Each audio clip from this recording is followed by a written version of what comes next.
Eu vou te contar nesse vídeo, por meio das minhas experiências, por que o momento perfeito ele não existe e ele acaba sendo uma ilusão que bota na tua cabeça.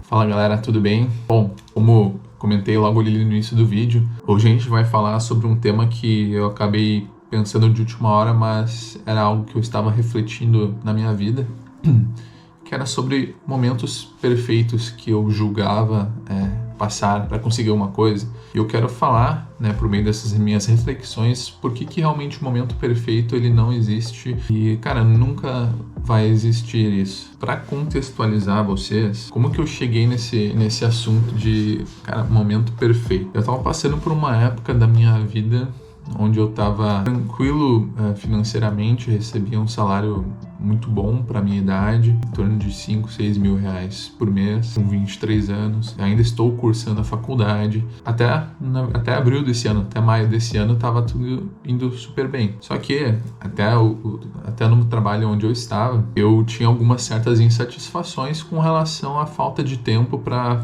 fazer várias atividades que eu gostaria. Eu sempre reclamava que, poxa, cara, tá faltando tempo para eu estudar mais tal coisa, tá faltando tempo para eu ler mais tal livro que eu gostaria de ler, tá faltando tempo para que eu consiga ir mais vezes na academia. O que eu acabei percebendo hoje mesmo, fazendo essa reflexão, é que eu estava apenas me enganando, eu estava me sabotando. Acho que essa é a palavra mais correta para me referir. Por que eu estava me sabotando? Por que eu estava me enganando? Justamente por eu achar que estava fazendo muitas coisas, eu acabava pensando que eu não tinha mais tempo de fazer outras, quando na verdade, parando para se analisar, eu tinha tempo sim, eu só não tinha a organização e força de vontade. Foco também, a gente pode entrar nesse assunto também de foco.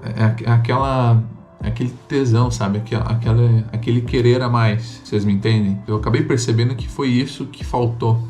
E hoje, analisando mais ainda, eu vejo que era preguiça também. Preguiça, ela é um inimigo do homem. Se eu não me engano, também a preguiça, ela tá na Bíblia como um dos pecados. Posso estar enganado, mas também acaba sendo um dos pecados, um dos 7 pecados capitais. É 7 pecados, né? Posso estar falando bobagem. Faz tempo que eu não leio a Bíblia. Acho que são 7 pecados.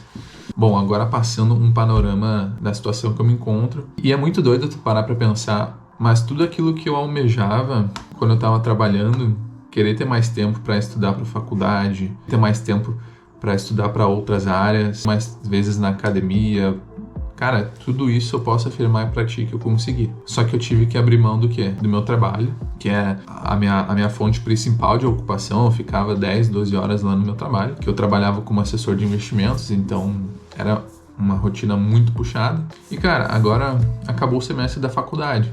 Eu recebi hoje de manhã a última nota que eu precisava, e justamente era da cadeira mais difícil que eu tive até agora na minha vida como acadêmico, que era de Econometria 2. Cara, consegui passar de uma certa forma tranquila até. Então, todas aquelas desculpas que eu acabava colocando na minha mente, elas se tornaram realidade e agora eu consigo fazer. Só que qual que é o ponto? Cara, eu não tô fazendo. Eu tô com mais tempo para estudar, tô com mais tempo para ir na academia, tô com mais tempo para fazer muitas coisas e eu não consigo fazer, ou não quero fazer. E aí que eu comecei a entrar nessa reflexão. O momento perfeito, ele realmente não existe. Por que quando a gente tem mais tempo, a gente não faz as coisas que a gente gostaria de fazer? Tu me entende? Cara, eu vou voltar lá.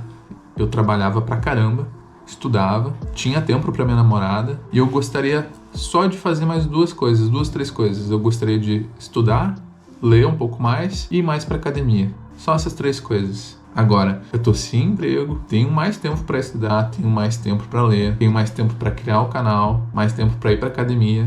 E eu tô indo 2 a 3 vezes por semana na academia. Tô estudando pouquíssimo, fico muito mais procrastinando ou jogando videogame do que qualquer outra coisa, sabe?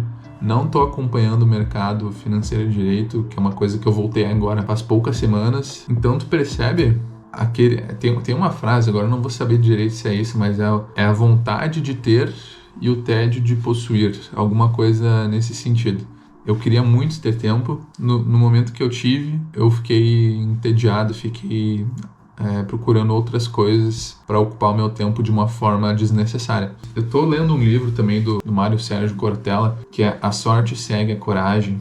E teve um capítulo aqui que me chamou a atenção e ele vai muito em linha com o que eu tô conversando com vocês. É o capítulo 7, que fala a hora é agora. Eu acabei sublinhando na minha leitura algumas coisas.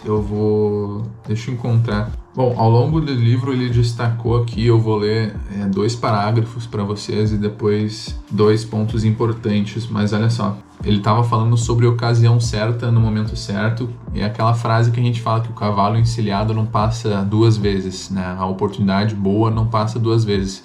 O que ele destacou aqui, que isso é uma mentira. O que ele fala? Que a ocasião ela pode passar, pode ser refeita, embora daquele modo não venha mais. Diante dessa perspectiva, a nossa clareza sobre finitude nos obriga a ter uma atenção muito grande sobre quais são os nossos objetivos de fato. Para isso é preciso ter foco. O foco é o horizonte da minha pré-ocupação. Qual que é a lógica? Estar pré-ocupado, ter uma ocupação prévia, existem coisas à minha volta que eu posso nem sequer notar se não estão no meu campo de foco ou de interesse. Podem passar por mim e eu não observá-las. Foco, nesse contexto, portanto, diz respeito não só à preparação da competência, mas à atenção para poder enxergar o momento. E outra coisa que ele destacou aqui são 2 constatações, né? A primeira constatação, eu não tenho todo o tempo do mundo. E a segunda constatação, eu não deixo de ter algum tempo. Isso vai muito com o que eu acabei analisando o parágrafo e hoje na minha reflexão do porquê que isso me deixou intrigado. E eu realmente parei para pensar, cara, tudo que eu queria, que era ter mais tempo para fazer outras coisas, eu consegui de fato eu consegui ter mais tempo, mas agora eu não estou conseguindo saber como utilizar melhor esse tempo. E é por isso que eu volto a falar que o momento perfeito ele não existe, porque eu fiquei aguardando esse momento perfeito, ele teoricamente chegou e hoje eu não consigo fazer aquelas coisas que eu tanto gostaria de ter feito. Vocês passam por algo parecido? Já passaram por algo parecido com isso? Deixe aqui também o comentário de vocês sobre essa situação, porque, no meu ver, o momento perfeito ele nunca vai existir e a gente tem que estar sempre construindo os momentos que a gente julga perfeito e realmente, cara, ter vontade, ter um pouco mais de tesão para fazer as coisas. Se eu quisesse realmente, eu poderia ter estudado durante os finais de semana por muito mais tempo, poderia ter acordado mais cedo do que eu acordava. Hoje eu consigo analisar melhor isso olhando de fora. E agora falando aqui com vocês, é uma coisa que eu tô percebendo que eu posso fazer, mas isso exige da gente, isso exige de mim um algo a mais, um porquê a mais para conseguir fazer isso. Então, só para finalizar, na minha opinião, o momento perfeito ele não existe e nunca vai existir, tá bom? Deixem nos comentários de vocês, quero entender melhor o ponto de vista de cada um, o que vocês acham sobre essa temática. Foi mais uma espécie também de desabafo, de pensamento que eu tô tendo aqui. Valeu, galera, forte abraço ali para vocês. Até mais.